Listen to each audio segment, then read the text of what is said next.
Thank you, Chairman Day. Will the Committee on Audit please come to order?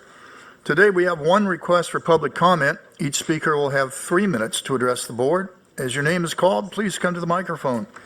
Ejmin Hagopian. Hello, my name is Ejmin Hakobian. To answer Mrs. Eisen's question earlier, the Government Code Section 11125.7-D.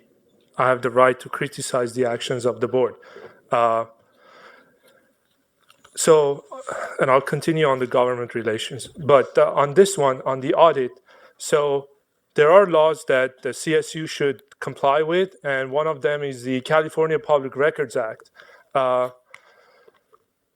submitted 2 CPRAs to the CSU, one for the Board of Trustees email addresses, and I was given the officer, unnamed, gave me the email address of the secretary of the board. That's not the email address of the Board of Trustees.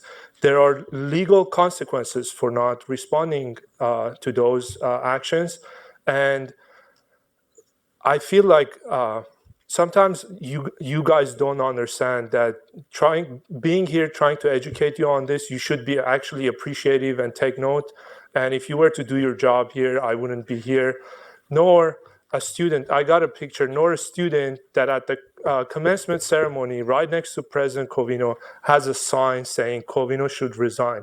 Impaction is exclusion. So procedure-wise, you guys do whatever you like. Decision-wise, you disregard students' concerns. Alumni, faculty come here all the time and complain about the way they are treated on campus, and you move on. And as analysts, we look at historical data, identify drivers, look at indicators, and forecast the future. And believe me, for the past year I've been here, not even one of you, and you have impressive resumes. I'm talking about the trustees. You have impressive resumes, but I do not understand what's holding you back for reaching out to me or anyone on campus to ask these questions. Or there are online videos, you can watch them if you want to. The legal consequences on this is serious, and I urge you to ask your CPRA officer to comply. Pay attention to the audit, and please share your contact information. You are a public servant. Contacting you should not require a California Public Records Act. We talked about transparency and all that stuff. Let's do it. Thank you. Thank you. It's now time for the committee to consider today's consent agenda. Any objection to the approval of the consent agenda? Hearing none, the consent agenda is approved. There's one item on today's discussion agenda.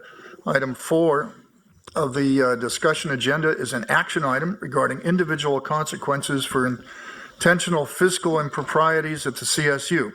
The item will be presented by Larry Mandel, Vice Chancellor and Chief Audit Officer. Larry. Thank you, Chair Fagan. At the March meeting of the Committee on Audit, an agenda item pertaining to individual consequences for intentional fiscal improprieties at the CSU was introduced. The item was tabled for further review and discussion and is back on the agenda today for your consideration. As described at the last committee meeting, this item proposes additions to existing system-wide policy on the reporting of fiscal improprieties. The key elements of the agenda item remain the same, however. However, some of the item's contents have been streamlined in order to clarify and address points of discussion brought up at the last meeting by various trustees. I'd like to begin by reiterating that the vast majority of California State University personnel are well-intentioned and have a desire to conduct business activities with the utmost propriety. The CSU's internal controls and operating procedures are intended to detect and to prevent or deter improper activities. However, even the best systems of control cannot provide absolute safeguards against irregularities. This item proposes, in addition to the existing system-wide policy on reporting of fiscal improprieties, in order to require that campus presidents and the chancellor in instances of fiscal improprieties occurring at the office of the chancellor, contact the appropriate prosecuting authority and present the evidence for any intentional fiscal impropriety, such as fraud, theft, or intentional misuse of funds, resulting in a loss to the CSU or a recognized auxiliary greater than $20,000. Additionally, in instances where an individual is identified as responsible for an intentional act of fiscal impropriety resulting in a loss to the CSU or a recognized auxiliary in any amount, campuses are to evaluate seeking repayment or restitution for such losses. Employee discipline up to and including dismissal should also be evaluated and imposed when appropriate.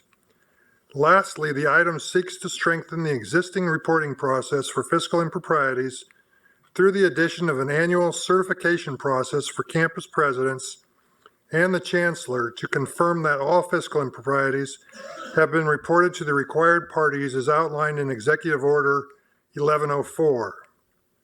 The CSU relies on ethical personnel at all levels of the organization to help fulfill its mission and seeks to create an environment where fraudulent and other improper activities are not tolerated.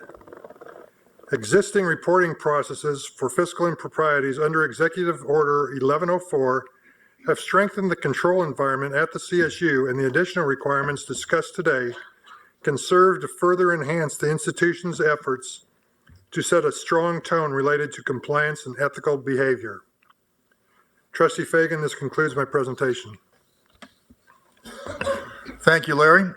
So you'll notice that this agenda item also appears on the plenary agenda for approval by the full board. While the Committee on Audit normally has the authority to act on behalf of the full board, there are two reasons why it's prudent to have this item considered by the full board in the plenary session if it is approved by the committee. First, this item would change existing policy to require in certain circumstances that the university, on behalf of the trustees, ask an outside agency, such as a district attorney, city attorney, or federal prosecutor, to take action in the form of criminal prosecution to right a wrong suffered by the university. This referral to an outside agency is unique in the policies usually considered by the Committee on Audit. Therefore, in this instance, and if there is no objection from the Audit Committee members, it would be appropriate to have the full board vote on the item if it is approved by the Audit Committee.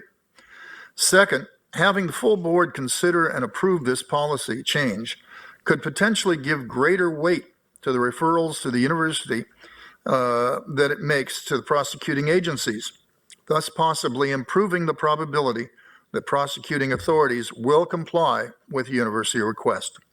So, are there any questions or comments from the board? Seeing. Move approval. Okay. Item has been moved and seconded. Any other discussion? Call for the question, the vote. All in favor?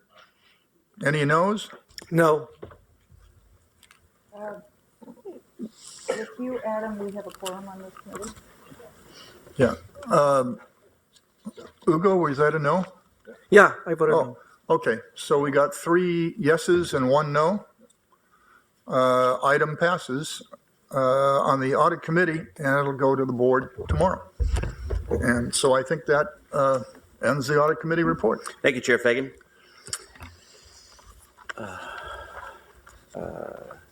Chair Hinton, will you please convene the Committee on Government Relations?